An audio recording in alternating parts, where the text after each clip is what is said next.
রাধিকা মাধব প্রাপ্ত যশ পতিত কৃপয়া শ্রীগুরু।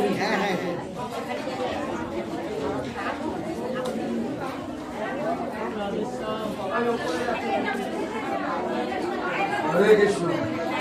গুরুপাদ পদ্ম বলছে, তব নিজ দেহন প্রসাদ সেবিয়া উচ্ছিষ্ট রাখিবে যাহা, আমার ভোজন পরম আনন্দে প্রতিদিন হবে তাহা। এই কীর্তন কে করছে? শ্রী ভক্তিবিনোদ ঠাকুর।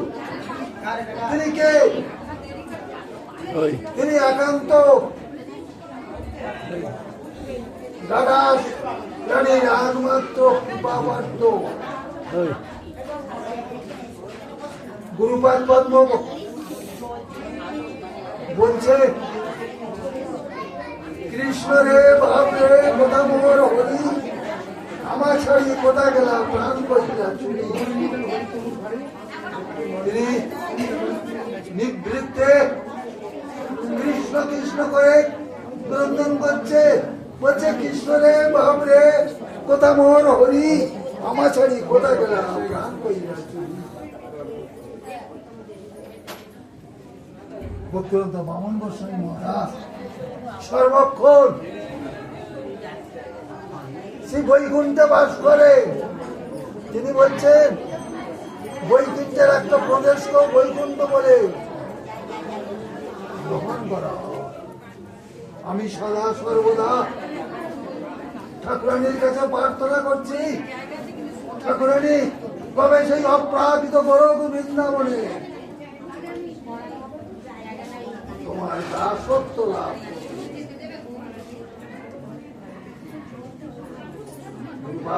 বলছেন, যদি কেউ কৃষ্ণকে সেবা করে, কৃষ্ণ সুখ অনুভব করেন না, তাকে কৃষ্ণ বলা হয়। আর যদি কেউ রাধা কৃষ্ণ মিলিত তনুকে প্রাণ সম সেবা করেন, তাকে বলছে শ্রীকৃষ্ণ। এই গুরুপাদ পদ্ম বলছেন, তুমি কোন দুঃখ করো না, আমি তো তোমার নিজস্ব। তুমি যেখানে যেমন অবস্থায় থাকবে, সেখানে তেমনি অবস্থায় আমি তোমাকে কথা দিচ্ছি, আমি তোমাকে সদা সর্বদা সেই গোলক বৃন্দাবনে যাওয়ার জন্য, রাস্তা করবার জন্য আমি প্রস্তুত। আমাকে দেখে তুমি শেখো, ধৈর্য ধরো, পর্বতের ন্যায় ধৈর্য ধারণ করো। আমি বলছি তুমি সাধনায় সিদ্ধি লাভ করবে, তুমি গুরু বৈষ্ণবের দাসত্ব লাভ করবে। সুতরাং আমার আর কিছু চা পাওয়ার নাই। নিজের বলে আমি কখনো আমার গুরুদেবের কাছে কোনো প্রার্থনা রাখি না, কোনদিন আজ পর্যন্ত। তথাপিও তিনি তার দুহাত নিজে থেকে মাথায় দিয়ে বলছে, আমার যথা সর্বস্ব তোমাকে দিলাম। একজন সেবক বলছে, প্রভু যদি পরম গুরুপাদ পদ্ম যদি তার সবটা আপনাকে দিয়ে দিলেন, তাহলে আর তার যে আশ্রিত জন তারা কি পাবে?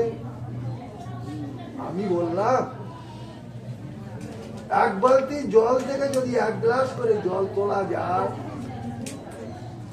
বালতি শূন্য হবে একদিন। কিন্তু একটা প্রজ্বলিত প্রদীপ থেকে যদি অনন্ত কোটি প্রদীপ জ্বালানো যায়, সেই প্রদীপ জন্ম জন্মান্তরে সেই প্রদীপ প্রজ্বলিত হবে। সেই প্রদীপ কারোর সাধ্য নাই সেটা নেবানো। তাই আমি বলছি গুরুপাদ ধর্ম হয় তুমি কৃপা করুন। আমি সমস্ত বৈষ্ণব চরণে একান্ত প্রার্থনা রাখছি, আমার অহংকার চূর্ণ করো। আমার যে আমি